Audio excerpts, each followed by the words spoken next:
Ladies and gentlemen, stop scrolling for 1 minute. I want you to imagine something truly terrifying. Imagine you build a kingdom.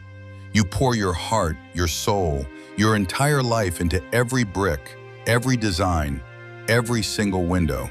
And then, one morning, the people you hired, the very guards of your own castle, they lock you out. They tell you that the kingdom is no longer yours. This is the ultimate brutal truth of Steve Jobs. He was the man who perfected the screen you are looking at right now. He was the creative storm that made technology beautiful. But first, he had to face the deepest humiliation. He had to face the ultimate betrayal. And he had to learn that vision is always stronger than power. This is not a story about a cool phone. This is the story of a man who was deemed useless and then came back to own the future. Listen closely. The life of a visionary begins with a single, massive scar. Steve Jobs was the child of a college dropout. He was placed for adoption immediately after birth. He spent his early life feeling chosen, but also abandoned. That feeling, that deep psychological need to prove his worth, that was the raw fuel for his entire career. He was restless. He was challenging. He walked into Reed College, and he walked right back out. He saw the academic structure as a prison for the mind, but he didn't leave empty-handed. He stayed on campus just to audit a calligraphy class, a class that seemed pointless, a distraction. But 10 years later, that class was the very reason the Mac had beautiful fonts. He proved that you cannot connect the dots looking forward. You can only connect them looking back. Every seemingly useless step you take today is the secret ingredient for your success tomorrow. Find your strange obsession. Find the skill that nobody else values. Because one day, that small, weird detail will change everything. Then came the garage, a single, cluttered garage in California. Jobs and his friend Steve Wozniak. Wozniak was the engineer, the brilliant, focused mind. Jobs was the visionary, the relentless pusher. Wozniak saw a circuit board. Jobs saw the future in a box. Apple was born out of pure rebellion. They looked at the giant, clumsy computers of the time, and they laughed. They knew they could build something personal, something beautiful, something that belonged to the people. Jobs believed in a ruthless standard of perfection. If a part of the computer was hidden, it still had to be beautiful. Why?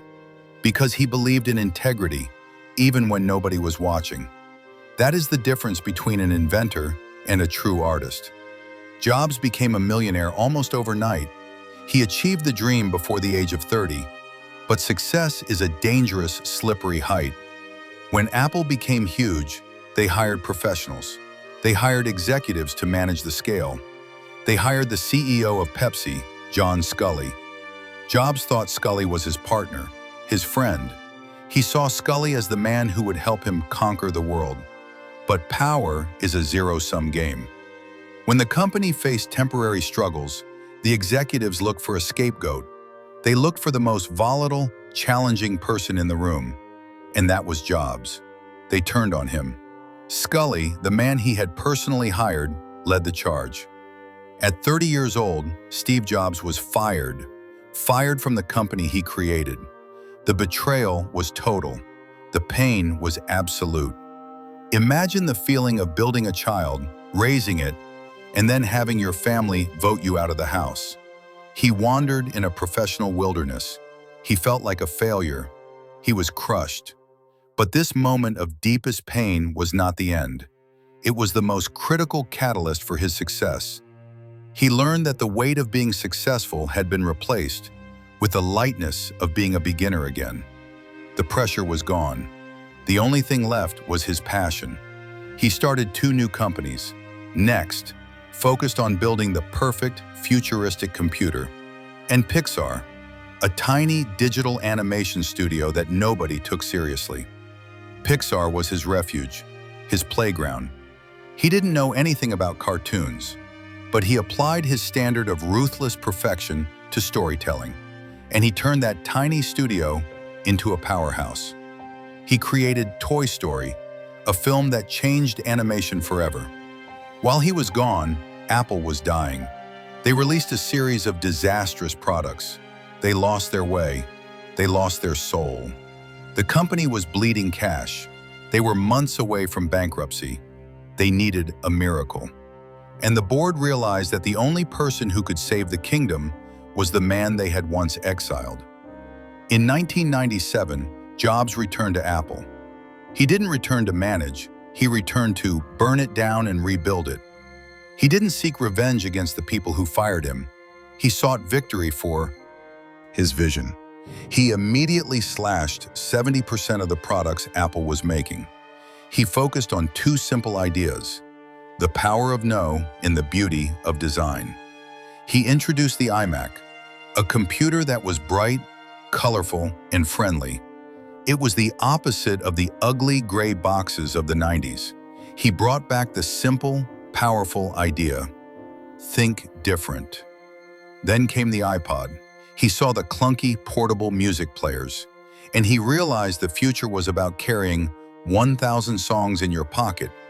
He combined perfection of design with ruthless simplicity. The iPod wasn't just a gadget, it was the first step towards realizing his ultimate dream: the iPhone. The iPhone was not an evolution, it was a revolution. It combined a phone, an internet communicator, and an iPod. It was the culmination of his life's work. It was the beautiful intersection of calligraphy, design, simplicity, and technology. With the iPhone, Steve Jobs not only saved Apple, he redefined what it means to be human in the 21st century. He became a legend. But the final chapter of his story is the most important lesson of all. When he gave his famous address at Stanford University, he was facing mortality. He was fighting cancer.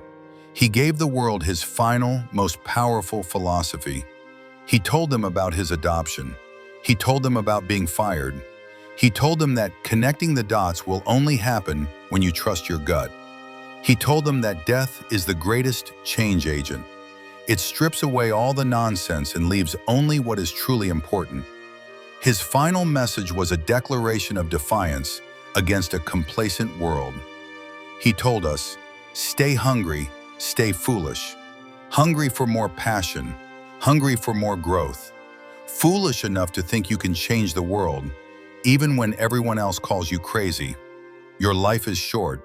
Your time is finite. Don't waste it living someone else's dream. Don't let the fear of failure stop you.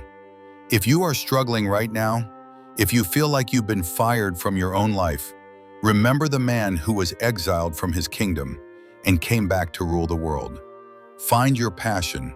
Live every day like it's your last. And never, ever let someone else write the ending to your story. If this story resonated with your soul, if you feel that hunger, hit the subscribe button and join us on this journey.